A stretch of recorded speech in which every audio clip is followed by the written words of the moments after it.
Hello everyone. In today's video, I'll be demonstrating two different ways to taper a knife tang. Now whether you're just getting started or leveling up your skills, this video is for you. Let's get started. So I got 3 blades here I'm going to be tapering, and next thing I want to do, I've marked out my tang and I want to put a reference mark in here in the center. Now you could put a couple marks in there as the width you want at the end here, and but I just use one mark depending on what I'm doing, how big or how thick the tang is. Another thing to note is I'm going to have bolsters on these. So I want to make sure that I don't taper either past the end of the bolster where it's going to be dovetailed, which will be right in here, or up past here. If you do, your bolster will not be even. It'll have gaps in here. Just something to consider.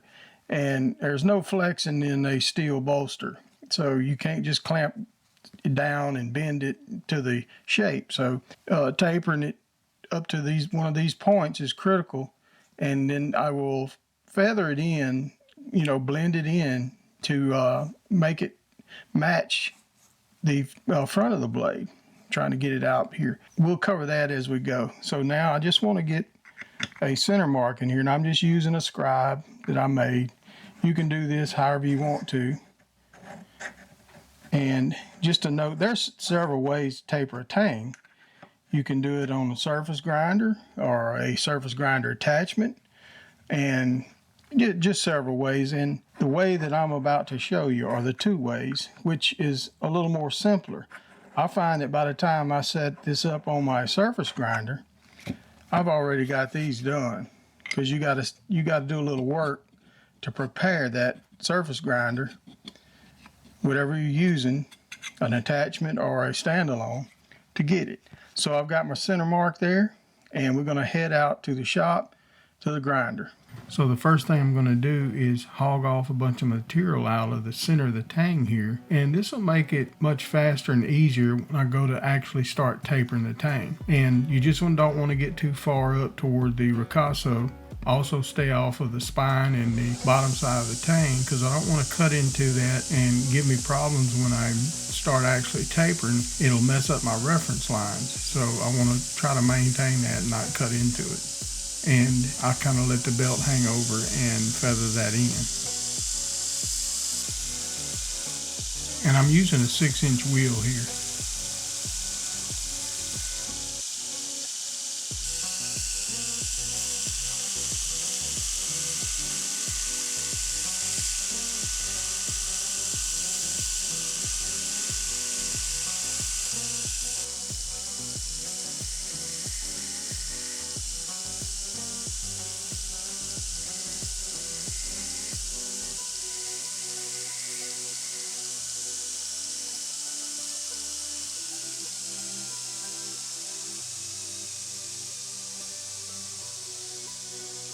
Now we're going to move on to step 2. So I'm going to be using a flat platen to do this, and you really need to make sure your platen doesn't have any valleys in it, anything like that, because that will, give you problems, cause ovaling and things like that when you're tapering. And I'll just be moving back and forth here, watching my reference line and not going too far up the ricasso.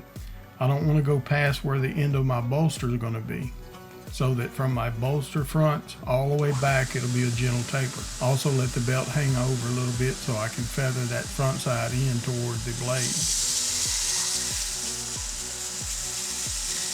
Like I said, just moving it back and forth, keeping good even pressure and watching those reference lines.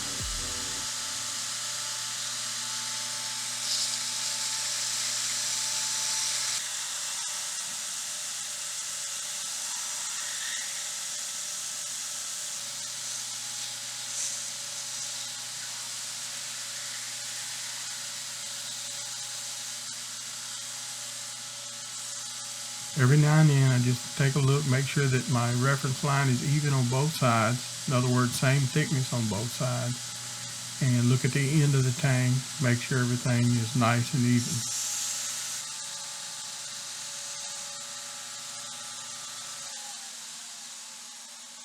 And that looks pretty good. Everything's good and even. Same on both sides. Same at the end of the blade.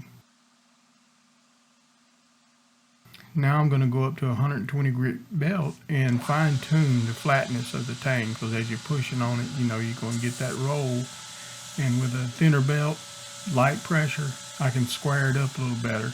And I can also blend it in toward the bolster area, because I don't want any dip there at all. I want everything flat. Just letting that belt slightly hang over the platen there. That way I don't have a hard edge.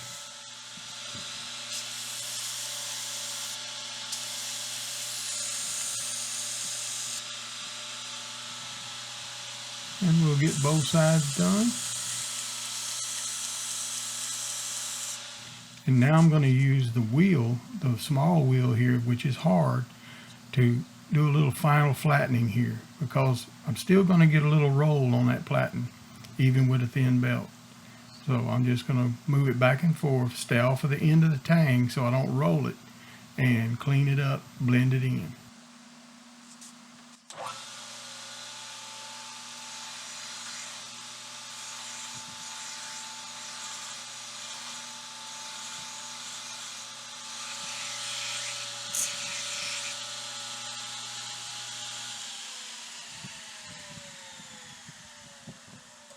All right, that looks pretty good to me. Nice, gentle taper. All right, moving on to the second method, and I find this one to be a little more accurate, or reliable, I should say, especially when you get down to your final tapering.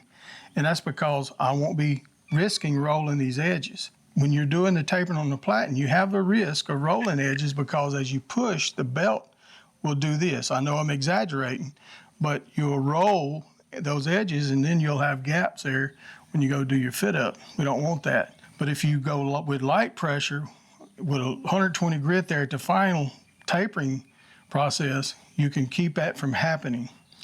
Now I can go ahead and hog off a lot of this material on the platen before I go to the next step, which is the method I'm going to show you. So we'll get over to the grinder and get her done. All right, so the next method we're going to be using is a disc sander. Now I realize that everybody doesn't have one, and that's why I showed method number 1. But I highly suggest that you hog off all the material, or at least most of it, over on the platen before you come to the disc sander, because this sandpaper doesn't hold up like that does, and it will take longer to do it this way from the get-go. But you can do it, and I've done it many times. What this will do is it will not roll. This sandpaper will not roll no matter how hard you push on it, like it will on a flat platen. So I've got the bulk of material still on here, and I will start off doing it this way, then I'm going to hog it off and finish it off here. But what I can do is come here and finish right up to where the front of my bolster meets the tang. And that'll give me an easy blending operation here with this disc, and you won't roll anything. So let's get to it. I need to get a new capacitor.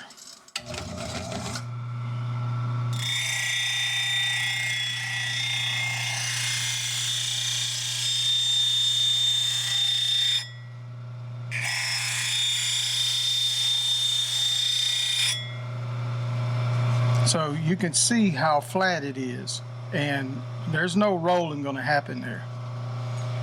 And it's harder to twist it as well.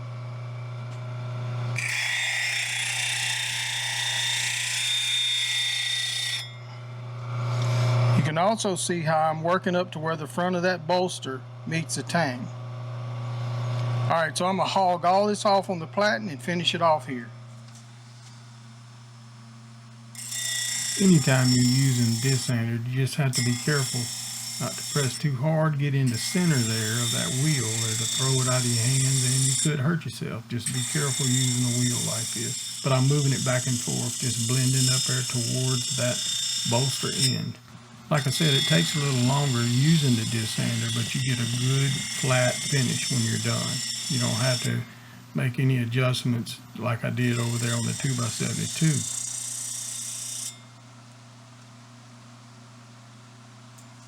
Now some people may ask, why taper the tang? Well, you don't have to, and I don't taper all the tangs. Somebody asks for it, I do it, But it does a couple things. It lightens up the blade. And yes, you can drill holes in it and that'll do the same thing. But it also gives it symmetry, which is the main reason why I do it. It gives it that gentle diamond shape. And I like to taper the Tang to kind of match the distal taper. Some people go all the way down to a razor's edge.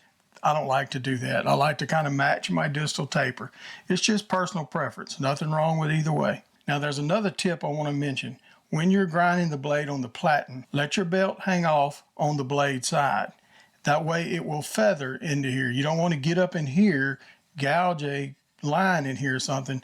I can't even feel where this ends. Now I'll go over to the disc sander and blend it in a little more because I know where my bolsters are going to end. But like I showed, you don't have to have a disc sander. You can do it that way, or you can do it completely on the disc sander, or use both. And I tend to use both because I like to hog the material off, take it over the disc sander, and get it good, flat, and square. But I hope you got something out of this. I'll post some better shots here. I want to thank you for watching. Thanks to my patrons, and we'll see you on the next one.